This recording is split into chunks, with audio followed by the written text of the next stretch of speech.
새해가 되면 우리 늘 하는 게 있죠? 뭘 하십니까? 새해 계획을 세우시죠? 새해 계획을 세울 때 보통 늘 같이 따라다니는 말이 있습니다. 작심삼일이라고. 대개의 경우에 이 작심삼일은 거의 진리에 가까운 것 같습니다. 그런데 여러분, 이 작심삼일을 피할 수 있는 방법이 있어요. 어떻게 하면 되겠습니까? 3일마다 작심하시면 됩니다. 그러면 계속 가는 거예요. 우리가 지난 송거영신 예배 때 마음의 결심을 하셨죠? 하나님 앞에서 우리 교회가 이렇게 가겠습니다. 같이 말씀을 나누고 결단을 했어요. 이상 3, 4일 지났습니다.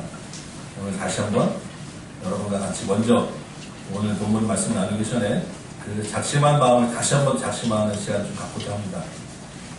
올해 우리 교회의 핵심 주제는 세 가지 중에서 진실한 성도에 두고 가고자 말씀을 드렸습니다. 우리는 진실한 성도를 올해 우리의 주제로 삼고 가는 거예요. 우리가 생각하는 진실한 성도가 무엇입니까? 아직은 이렇게 여러 번 말씀드렸는데, 우리 거짓말하지 않는 사람의 진실한 성도가 아니라 성경적 삶을 살아내는 성도가 우리가 생각하는 진실한 성도입니다. 머리와 지식으로만 말씀을 아는 것이 아니고 삶에서 그 말씀을 경험하는 사람이 진실한 성도라는 거예요. 그런데 그 말씀을 살아내는 힘이 어디에서 나오냐는 것입니다. 이게 기도에서 나온다는 거예요. 우리가 말씀을 읽고 기도하지 않으면 그 말씀을 살아낼 힘을 얻는다는 것은 불가능하다는 것입니다. 그래서 진실한 성도를 위하여 우리가 올해 달려갈 표를 하나 정했습니다. 기도로 성경적 삶을 살아내자. 한번 따라 해볼까요? 기도로 성경적 삶을 살아내자. 기도로 성경적 삶을 살아내자. 네. 올해 내내 제가 이 말씀을 여러분과 수시로 나눌 것입니다. 여러분 기억하시고 이 말씀을 붙잡고 이 한 해를 달려가면 좋겠습니다. 그런데 무슨 기도를 어떻게 하느냐, 이것이 또한 중요하지 않겠습니까? 기도한다고 맨날 주여 삼창하고 주님 내가 달라는 거 원하면 떼쓰는 기도하면 그것으로 우리가 살아낼 힘을 얻는 것은 아닙니다. 그래서 지난 송거영신 예배 때 여러분 같이 나눈 말씀이 에베소서 1장에 있는 말씀이었어요. 그 중에서 핵심 기도 제목 제가 두 가지를 뽑았습니다. 여러분 기억하시죠? 간단하게 핵심만 하면 첫 번째는 지혜와 계시의 영을 주옵소서. 두 번째는 마음의 눈을 밝혀 주옵소서. 여기서 한 단계 조금 나간 우리 핵심 심화학습으로 한번 이걸 생각을 해봅시다. 지혜와 계시의 영을 주셔서 어떻게 해요? 하나님을 알게 하옵소서. 두 번째, 마음의 눈을 밝혀서 뭘 알고요? 세 가지를 알게 해달라고 했죠? 부르심의 소망을 알게 하시고, 그 기업의 풍성함을 알게 하시고, 지극히 크신 능력을 알게 하옵소서. 우리가 이 세 가지, 이 두 가지 기도 제목, 심화해서 이 조금 더 붙은 이 기도 제목을 가지고 여러분 모일 때마다 기도하시고, 월삭 기도에서 기도할 것이고, 여러분 가정에서 개인적으로도 이 기도 제목을 가지고 여러분 같이 기도하시기 바랍니다. 이제 오늘 말씀을 좀 나눌 텐데, 제가 좀 사실 작년에 그 11월, 12월 하반기 할수록 고민을 좀 많이 했어요. 무슨 고민을 했느냐. 특히 12월이 넘어가면서 정말 고민되는 거예요. 이 요한복음이 이제 끝나가는데 이 다음에는 어디로 가야 되는가. 여러분들이 마태복음과 1년 하고 요한복음 1년 하면서 실제 예수님을 만나는 시간을 보고 참 은혜 받는 믿음의 이제 증거가 있는 것을 참 저도 기뻤고 감사했는데, 요한복음 끝나면 이제 우리 원래 하던 대로 가야 되잖아요. 어디로 가야 되는가? 구약으로 가야 되는데, 구약 중에서도 제일 힘들다고, 제일 어두운 터널이라고 생각되는 이스라엘 왕국이 멸망하는 부분, 선지서들도 예레미야, 에스겔 같습니다. 힘들고 어려운 부분입니다. 그걸로 가려고 했더니 여러분들의 그 얼굴들이 막 어두운 얼굴들이 막 떠오르는데 어떻게 될까 조금 고민이 되더라고요. 새해 첫 해부터 새 예배당으로 이전했는데 이왕이면 좀 밝은 본문으로 했으면 좋겠다 생각을 하고 고민을 하다가 이 말씀이 제 말씀이 아니지 않습니까? 주께서 그 안에서 주시는 은혜가 있을 것이다.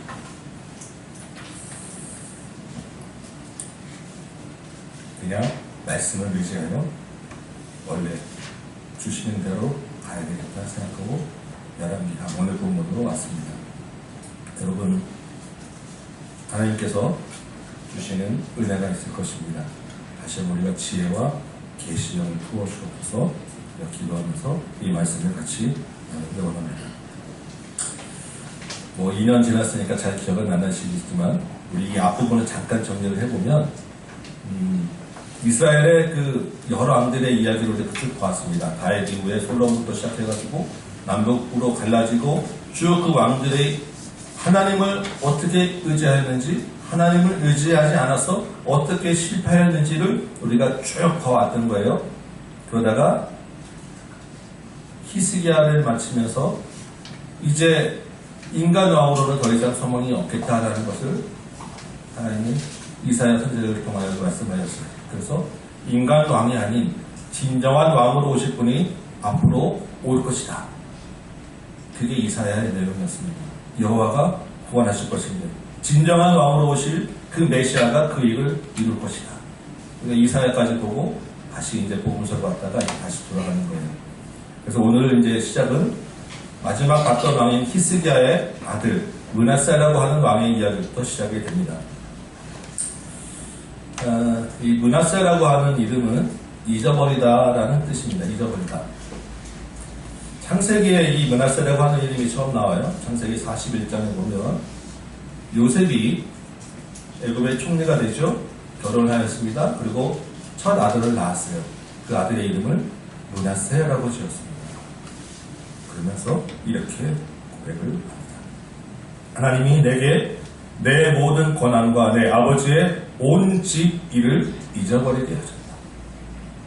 애굽의 형제들에게 팔려서 종으로 와서 그 고생하고 원한 쌓였던 것을 이제 잊어버리게 하셨다는 거예요. 그게 므낫세입니다. 회복의 이름, 기쁨의 이름, 그게 므낫세예요. 그런데 오늘 우리가 같이 나눌 이 므낫세 왕의 이름은 또 다른 잊어버리는 것 같습니다. 하나님을 잊어버리는 분입니다.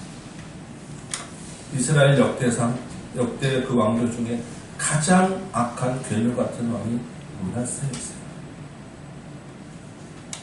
악의 근원이 되고 하나님의 심판의 직접적인 이유가 된 왕이 므낫세. 하나님을 잊어버린 왕 므낫세였던 것입니다. 참 미스테리한 것은 이 므낫세의 아버지 히스기야 왕은 우리가 이제 좀 앞에 18장 5절을 보면 이렇게 평가를 받아요. 히스기야가 이스라엘 하나님 여호와를 의지하였는데 그의 전후 유다 왕 중에서 그러한 자가 없었다. 그렇게 하나님을 의지한 히스기야라는 아버지 밑에서 어떻게 이런 괴물 같은 왕이 태어났을까? 전무후무하게 하나님을 의지했다는 그 아버지 밑에서 하나님을 잊어버린 아들이 어떻게 태어날 수 있을까? 한 세대 만에 히스기야의 그 놀라운 종교 기억이 다 무너지는 일이 어떻게 가능한 일일까? 성경을 볼 때마다 정말 미스터리하고 이해가 되지 않는 부분이었습니다. 도대체 무엇이 문제일까? 오늘 1절에 보니까요. 므낫세가 12세의 왕이 되어서 55년을 다스렸다라고 되어 있습니다. 참 악한 왕이 길게도 다스렸어요. 가장 긴 통치를 하였습니다. 그런데 오늘 그 본문에는 나오진 않는데 이렇게 제가 이제 다른 책들을 찾아보다 보니까 이 당시의 역사에 기록된 기록을 보면 이 므낫세라고 하는 왕은 철저하게 그 당시 최강대국 아수르의 봉신국가였다는 거예요. 아수르의 역사에 아수르의 조공을 바치고 아수르가 전쟁을 하면 항상 앞에 나가서 대신 싸워주고 아수르의 모든 그 신화를 하는 떠받드는 그 역할을 하는 그 왕의 이름에 므낫세라고 하는 이름이 기록되어 있다는 것입니다. 2절에 보니까 므낫세가 여호와 보시기에 악을 행하였는데 여호와께서 이스라엘 자손 앞에서 쫓아내신 이방 사람의 가증한 일을 따라했다라고 기록되어 있습니다. 이런 것들을 가만 제가 생각해 보니까 그럴 수 있겠구나. 므낫세가 악한 왕이 된 이유가 여기에 있구나 하나 생각이 되었습니다. 여러분, 아수르의 위협은요, 아버지 히스기야 때도 똑같이 있었습니다. 여러분 기억나시지 않습니까? 히스기야는 그때 어떻게 했습니까?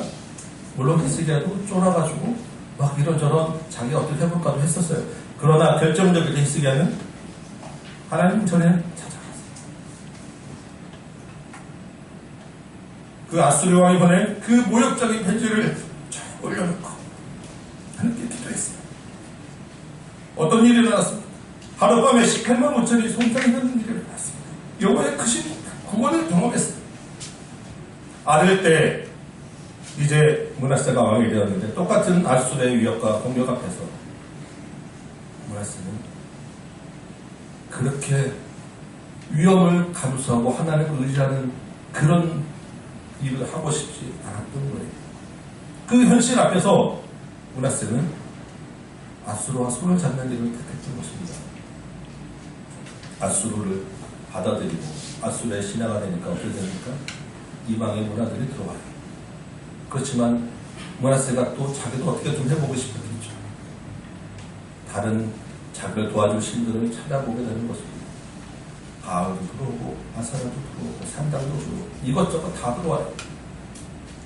현실의 문제 앞에서 하나님을 의지한 자와 자기가 스스로 안전을 택한 자와 차이가 이렇게 큰 결과들을 낳게 되더라는 것입니다. 여러분, 우리가 12월달에 마태복음 제가 달란트 비유를 한번 설교드린 적이 있었죠. 5달란트 받은 자와 2달란트 받은 자와 1달란트 받는 차이가 무엇이었습니까? 하나님 나라를 위하여 위험을 취하느냐 그냥 안전을 택하느냐, 이 차이 아니었습니까? 바로 똑같은 그 적용이 이 히스기야와 므낫세에게 있었다는 것입니다.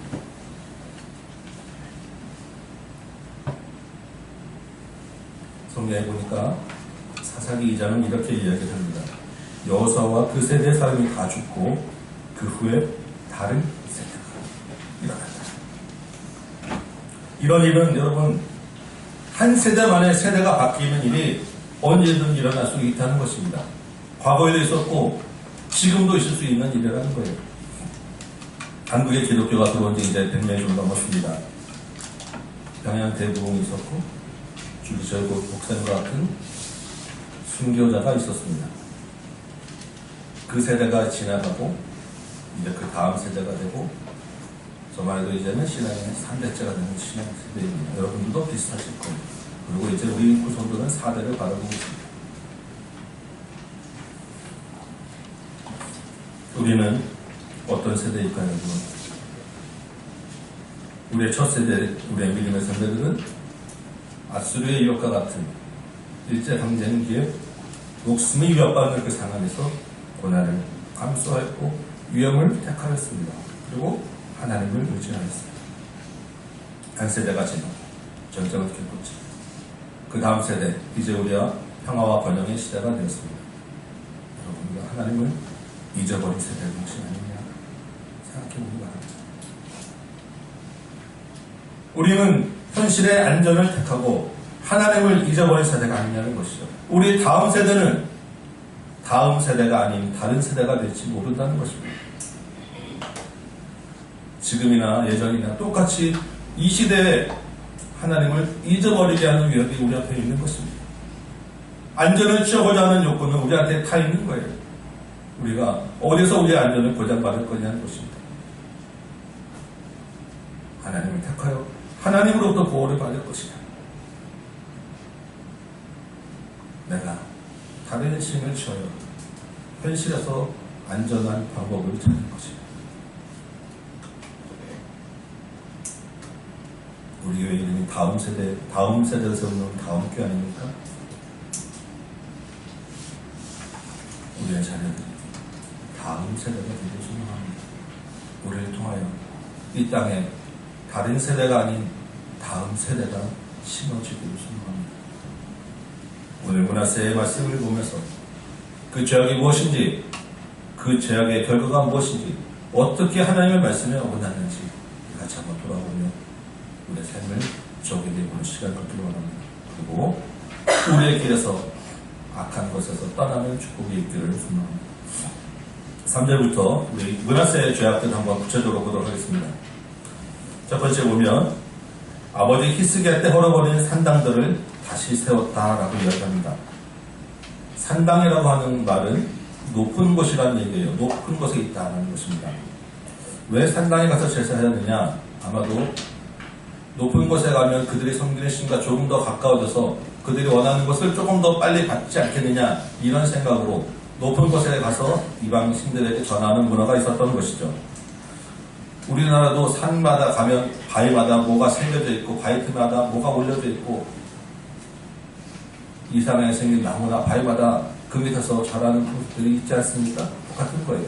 이게 워낙 민간에 뿌리 깊게 내려져 있기 때문에 솔로몬이 성전을 세운 다음에도 어느 왕들도 이러한 산당을 다 없애지 못했는데 아버지 히스기야가 어렵게 이 산당을 다 없앴다는 것입니다. 그래서 하나님이 참 기뻐하셨어요.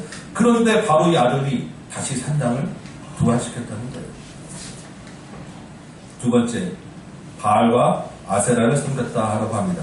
이 바알과 아세라 신은 그 페니키아 지방, 두로와 시돈 지방에서 섬기던 신인데 이스라엘에 언제 들어왔느냐? 북쪽 이스라엘의 아하방 때 그 아하방이 그쪽의 여인 이세벨이라고 하는 여인을 왕비로 맞으면서 급속하게 이 땅에 퍼졌습니다.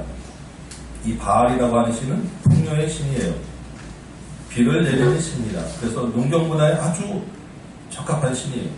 매력적인 신이었습니다. 이스라엘 백성들이 급속히 바알로 따라갔고요. 아세라 신은 여신이에요. 그래서 바알과 아세라 신을 같이 따라다니면서 그곳에는 항상 음란한 제사 문화가 따라다니게 되었습니다. 북쪽의 그 문화가 남쪽으로 급속히 퍼졌고, 이 역시 아버지 히스기야가 힘들게 바알과 아세라 신을 다 찍어내면서 없애버렸는데 다시 이 므낫세가 바알과 아세라를 섬기기 시작했다는 것입니다. 하나님이 아니라 바알을 의지한 거예요. 세 번째, 1월 성신, 하늘의 해와 달과 별을 경배하고 섬겼다고 합니다. 이것 역시 가나안 이방 민족들이 하던 짓들이에요.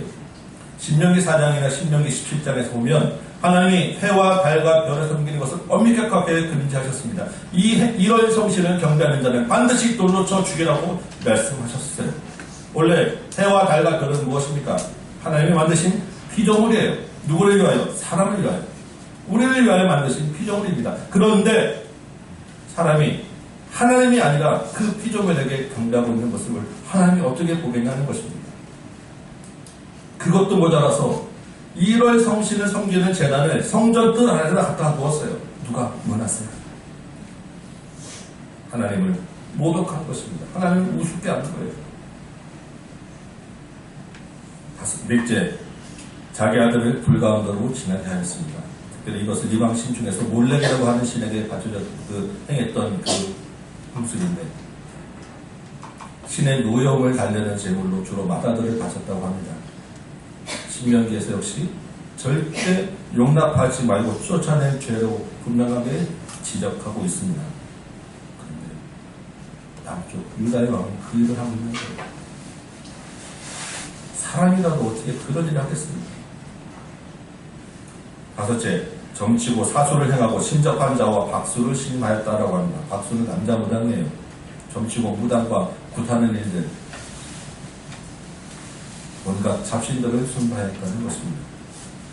레위기율법에 역시 이 신접한 자와 박수, 이런 자들은 반드시 죽임을 당해야 하는 자들이었습니다. 하나님께 물어야 되는데 그 자리에 다른 신을 두겠다는 것입니다. 하나님은 여러 신 중에 하나로 끌어내려버린 거예요. 여섯째 죄악은 아세라 목상을 성전에 세웠습니다. 그동안 역대 왕들이 아무리 악했어도 성전에 다른 우상을 둔 적은 없어요. 성전 바라보는 맞은편 언덕이나 근처 언저리에 두었지, 성전에 하나님의 임재를 상징하는 곳에 이스라엘이 우상을 섬겼어도 하나님을 떠나지는 않았었는데 그 성전 안에 아세라 목상을 세운 것입니다. 므낫세의 죄악이 얼마나 대담하고 얼마나 극악했는지 보여주는 장면이에요. 이러한 므낫세의 죄악에 대하여 성경 기자는 이렇게 평가를 하고 있습니다. 하나님의 율법을 지켜 하지 않았다. 7절과 8절에 보면요, 하나님이 다윗과 솔로몬에게 성전을 받으셨습니다. 그러면서 하나님이 명령한 율법을 지키면 너희가, 너희 백성이, 너희 후손이 가나안 땅에서 절대 쫓겨날 일이 없을 것이라는 약속하셨어요. 하나님의 기준은 율법 준수에 있었다는 것입니다. 그런데 9절에 보니까 이 백성이 듣지 않았던 거예요. 율법을 어긴 것입니다. 근데 그냥 어긴 정도가 아니에요. 11절에 보니까 유다왕 므낫세가 가증한 일과 악을 행함이 그 전에 있던 아모리 사람들의 행위보다 더욱 심하였다라고 기록되어 있습니다. 이방 민족보다 더 심하게 악을 행하고 우상을 섬겼다는 것입니다. 아모리 사람은 원래 가나안에 있던 그 토속 민족을 대표하는 토속 족속 중에 하나의 이름입니다. 그들보다 더 심하게 하나님을 떠났다는 거예요. 왜 므낫세와 이스라엘 백성이 이방 민족보다 더 심하였다라고 평가를 받았겠습니까? 둘 다 똑같이 바알 섬기고 아세라 섬기고 신당을 산당에 올라가 절하고 똑같은 일을 했는데 왜 이스라엘 백성이 더 악하다는 평가를 받았냐는 것이죠. 이거 하나예요. 이방 민족들은 하나님을 몰랐기 때문에, 하나님을 몰랐기 때문에 그들이 악을 행하는 것은 당연한 일입니다. 그러나 이스라엘 백성은 율법을 안다고, 하나님을 알고 하나님의 말씀을 아는 자들이었기 때문에 아는 자들이 똑같은 일을 행하는 것은 더 나쁘다는 것입니다. 여러분 아시잖아요. 이스라엘 백성들은 어려서부터 모세오경을 집에서 줄줄줄 외우도록 교육을 받아요. 율법을 모르지 않습니다. 그래서 우리가 이사야나 다른 선지자를 보면 그들이 제사를 뻔질나게 정확하게 지켰다니까요. 그러면서 떠나서 다른 가증한 일을 행한 것입니다. 더 악하다는 것이에요. 하나님께서는 진노하지 않을 수 없었고 징계와 심판을 내리지 않을 수 없었다는 것입니다. 12절에 그 하나님의 심판의 정도를 한번 볼까요? 하나님이 예루살렘과 유다에 재앙을 내리는데 그 정도가 너무 심해서 듣는 자마다 두 귀가 울릴 정도, 그 재앙의 얘기를 듣자마자 가슴이 철렁철렁 내려가지고 귀가 아프고 머리가 너무 아픈 정도로 그렇게 심한 고통을 내리시겠다라고 말씀하시는 거예요. 13절에 보니까 사마리아의 진줄과 아합의 집의 다른 줄을 예루살렘에 들이대게 하겠다라고 했습니다. 사마리아와 아합은 북쪽 이스라엘을 말하는 것입니다. 북쪽 이스라엘에 하나님의 기준 잣대를 들이대니까 당연히 그 기준에 못 미쳤어요. 북쪽 이스라엘은 멸망하고 말았습니다. 이제 그 똑같은 기준, 똑같은 잣대를 남쪽 유다에다 들이대겠다는 거예요. 남쪽 유다가 어떻게 되겠습니까? 멸망할 것이다. 그 땅에서 쫓겨날 것이다. 하나님이 작심하신 것입니다. 무너지는 정도가 어느 정도다. 사람이 그릇을 씻어서 엎어놓을 정도. 예루살렘은 씻어놓죠. 여러분 설거지 하시죠? 그릇이 씻어서 엎어놓는 걸 왜 엎어놓습니까? 많은 점 같은 물기 하나까지 다 깨끗하게 하기 위해서 엎어놓는 거 아닙니까? 하나님이 그렇게 깨끗하게 철저하게 예루살렘을 씻어놓겠다는 것입니다.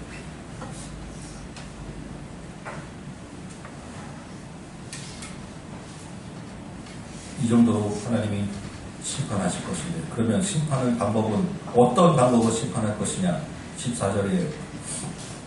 내가 나의 기업에서 남은 자들을 버려 그들의 원수의 손에 넘긴즉 그들의 모든 원수에게 노략거리와 컵달거리가 될 것이다. 나의 기업은 누굴 말하는 것이겠어요? 이스라엘 백성입니다. 그 중에 남은 자들은 북쪽 이스라엘은 이미 말했고 남쪽 유다를 말하는 거예요. 이제 그 남쪽 유다도 버리겠다. 그래서 원수의 손에 넘긴다. 이방 민족들이 와서 그 남쪽 유다도 쳐서 멸망시킬 것이고 포로로 끌려가게 할 것이고 노략거리가 되고 겁달거리가 되게 할 것이다. 하나님이 말씀하시는 것입니다. 처음에 출애굽한 이스라엘 백성들이 가나안 땅에 들어올 때 하나님 말씀하셨어요. 가나안 땅의 족속의 그 악함이 더 이상 두고 볼 수 없을 정도로 가득 찼기 때문에 이제 내가 그들을 쫓아낼 거야. 그런데 이제 그 일이 하나님의 백성 이스라엘에게 임했다는 것입니다. 왜? 그들보다 더 악한 일을 행했기 때문에. 15절이죠. 이는 애굽에서 나온 후부터 지금까지 악을 행하였기 때문이다. 하나님 오래 참으셨잖아요. 출애굽 이후에 우리가 지금까지 봐온 모든 역사 가운데 이스라엘이 하나님의 매를 맞았다가 살려달라고 해서 구원시켰다가 다시 파랗게 매를 맞고 계속 반복되는 일이 아니었어요. 이 므낫세의 적을 보면서 이제 더는 하나님이 이대로는 안 되겠다라고 결심하신 것입니다. 이스라엘의 마지막 심판을 결정하게 된 결정적 동기가 므낫세에 있었다는 거예요. 16절 보니까 므낫세 씨가 하나 더 추가합니다. 무죄한 자의 피를 심히 반영했다. 이 무죄한 자는 누구일까? 아마도 므낫세에게 그렇게 하면 안 됩니다라고 했던 선지자들이 있었을 것이고 제사장들이 있었을 것이고 신하들이 있었을 거예요. 그들의 피를 다 흘렸습니다. 전승에 의하면 이때 이사야도 죽임을 당했다라고 이야기를 합니다. 무죄한 자라고 하는 것은 법적 용어죠. 죄가 없다, 유죄, 무죄 판단하는 것이죠. 무죄한 자의 피 할 때는 또한 다른 사람들은 아마도 재판을 굳게 많이 했을 것이에요. 보나마나 뻔합니다. 그거는. 그래서 억울하게 고통당하고 피를 흘린 사람이 많았다는 것이고, 우리 앞에 아모스나 이런 선지자를 보면 하나님이 굉장히 그 일에 대해서 정의와 공의가 굽어지고 재판이 굽어지는 것에 하나님 굉장히 심하셨어요. 므낫세의 죄악을 더 이상 돌이키기 어렵다는 거죠. 여러분 한번 생각해 보시기 바랍니다. 이 열왕기서를 처음부터 내가 말씀드렸죠. 열왕기서를 기록한 의도와 목적이 무엇이냐. 열왕기서는 우리나라의 조선왕조신략과 같이 왕이 뭐 어떻게 했다라는 그 세세한 것을 기록하는 책이 아니에요. 역사서는 분명하지만 의도와 목적은 다른 데 있어요. 무엇이 열왕기서를 기록한 목적을 말했습니까? 왕들이 하나님 앞에서 바르게 행했느냐, 행하지 못했느냐, 하나님의 말씀을 준수했느냐, 그렇지 않았느냐, 평가 기준 딱 하나예요. 그래서 열왕기서를 쭉 기록하다 보니까 역대 왕들이 다 하나님의 말씀을 따르지 않았다. 그래서 결국 이스라엘이 망할 수밖에 없었다. 이게 열왕기서입니다. 아무리 정치를 잘하고 영토를 확장해도 그거 열왕기서에 아무렇게 기록되지 않아요. 평가의 대상이 안 된다는 것입니다. 결국 다윗의 길을 가느냐, 여로보암의 길을 가느냐, 이것만이 열왕기의 평가 기준이었어요. 결국 므낫세가 마지막에 최고치를 찍어주는 이스라엘이 멸망할 수밖에 없었다. 왜? 이렇게 죄악이 극심하기 때문에. 므낫세 죄악들을 제가 쭉 6가지 말씀드렸죠. 그 6가지 죄악들은 전부 다 신명기와 레위기에 있는 율법들을 다 거기에 어긋나 있는 잘못들이에요. 하나님이 이 신명기와 레위기 율법을 압축해서 주신 것이 십계명입니다. 여러분 기억하시죠? 십계명의 첫 번째 계명이 무엇입니까? 나 외에 다른 신을 섬기지 마라? 아닙니다. 다른 신을 두지 말아야 해요. 나 외에 다른 신을 두지 마라. 여러분 집에 다른 신 두십니까? 안 두시죠? 그러면 여러분 십계명을 어긴 것은 아니시겠죠? 맞습니까? 이 므낫세의 죄악을 그 특징들을 종합해보면요. 한 결론은 한 가지입니다. 나 외에 다른 신을 두지 말라는 이 첫 번째 계명을 어긴 거예요. 이 첫 번째 계명은 10계명을 다 통합하는 대표적인 계명입니다.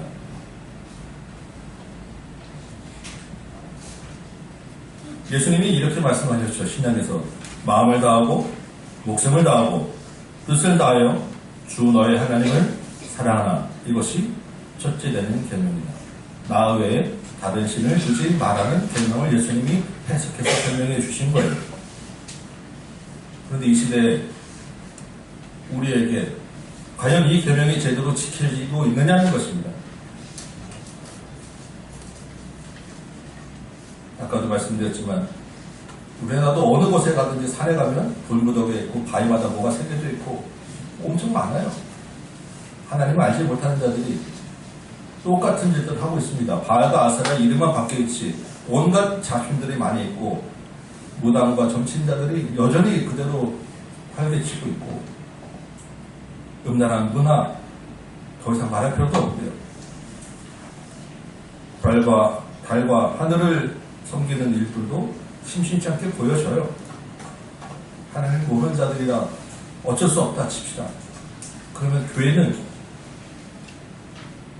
우리 조국 교회는 하나님을 제대로 섬기고 있냐는 것입니다. 나 외에 다른 신을 두지 말라. 하나님을 첫째로 섬기라는 계명을 제대로 지키고 있습니까? 글쎄, 교회 하면 여러분들의 너무나 많은 여러 가지 이슈들이 떠오르죠. 돈 문제, 이성 문제, 세습 문제, 정치적인 그런 목사도 많고.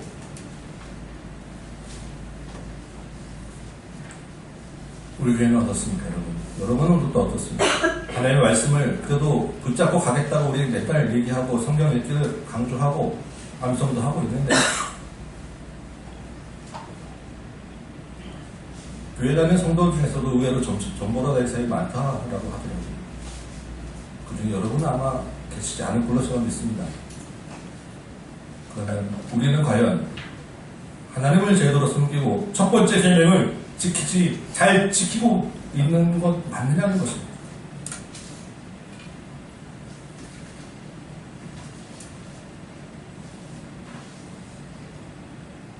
우리는 그래도 이방 민족 같지는 않다고 이야기하고 싶지만 그건 우리 생각일 수 있어요. 하나님의 잣대로 과연 우리를 들으실 때 뭐라고 평가하실까? 아까 첫 번째 계명이 나 외에 다른 신을 두지 말라고 하였죠. 이 말의 그 문자적인 의미, 나 외에라고 하는 말은 하나님의 얼굴 앞에라는 이야기예요. 얼굴. 하나님의 얼굴 앞에 다른 것을 둔다는 것은 무엇입니까? 내가 앞에 다른 걸 쓰면 나보다 이게 앞선다는 거예요. 하나님보다 앞에 두는 것, 하나님보다 우선시하는 것, 두지 말라는 것입니다. 여러분, 하나님보다 앞에 있는 것이 없으십니까? 하나님보다 우선하는 것 여러분 몇 개 안에 드세요?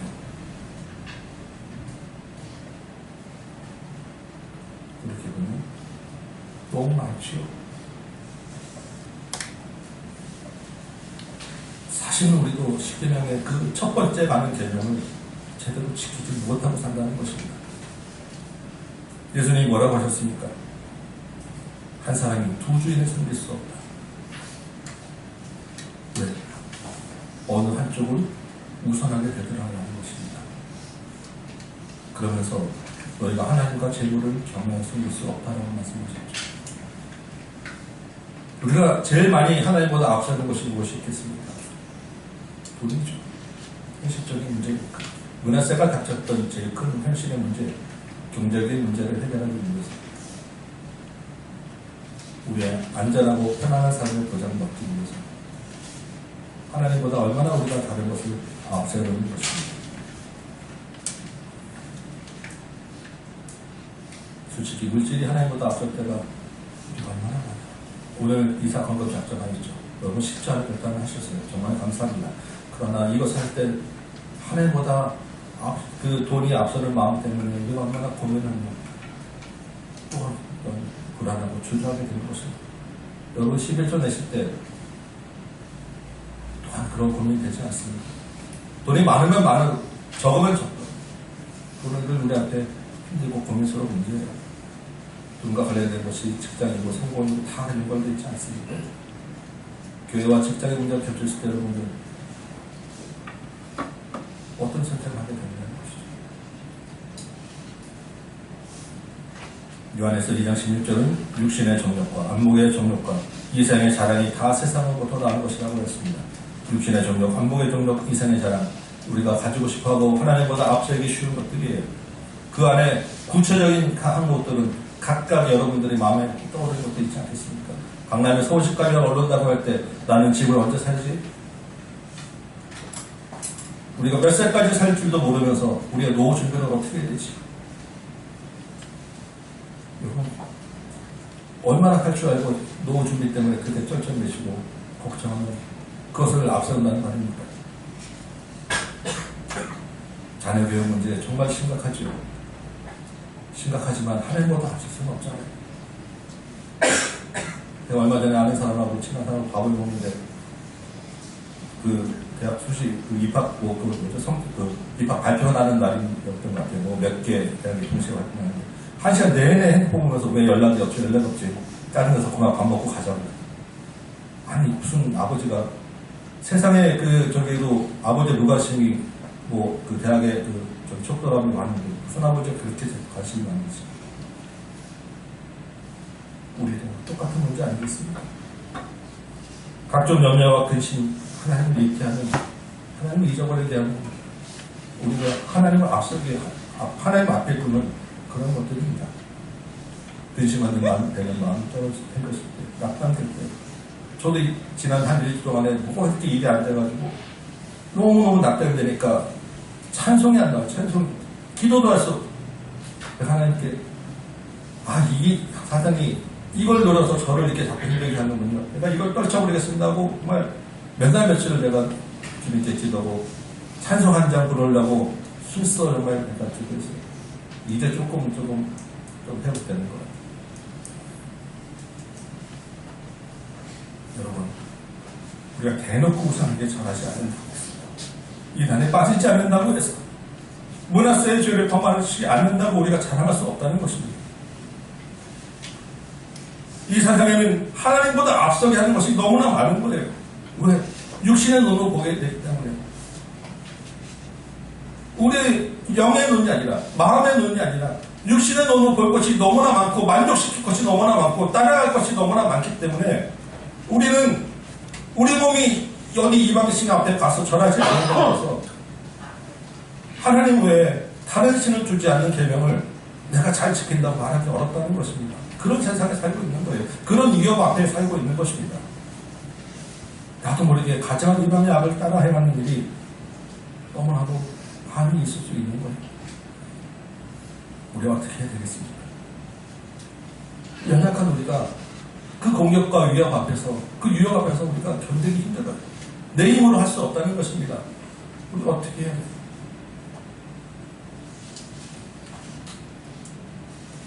우리 연주에 세웠던 말씀에 근거해야 됩니다.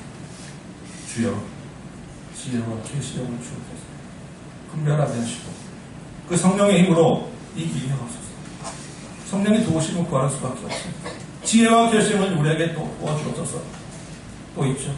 마음의 눈을 열어주옵소서. 우리의 육신을 보면 따라갈 수밖에 없습니다. 주여, 육신의 눈을 닫아주시고 마음의 눈을 열어주옵소서.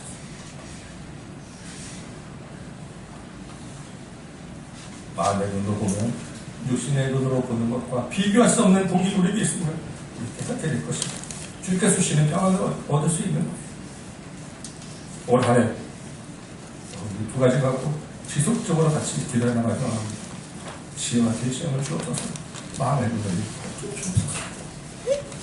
우리가 그동안 알면서 모르면서 두 주인을 섬겨왔습니다. 주여, 우리가 언제까지 그렇게 살겠습니까? 우리가 언제까지 하나님을 모르는 불신자보다 더 악하다는 평가를 받으며 살아야 되겠습니까? 주여, 우리를 시간이라고 주옵소서. 우리가 같이 붙잡고 나가는 길을 세우는 방법이 없어요. 주님을 의지하는 수밖에 없습니다. 우리의 힘으로 할 수 없다는 것. 너무나도 지금까지 실패한 것 같아요. 이제는 바뀌어야 됩니다. 변해야 돼요. 하나님 안에서 세상을 잊어버려야지. 우리가 하나님을 잊어버린 문화세가 될 수는 없지 않겠습니까? 이 한 주간 주님 주시는 은혜를 구하고 성령의 도우심을 구하며 승리하는 저와 여러분에게 소망합니다. 기도 말씀대로 살아내는 저와 여러분, 여기 모두가 되기를 주님의 이름으로 축원합니다. 찬송하자 말씀 붙잡고 기도하도록 하겠습니다.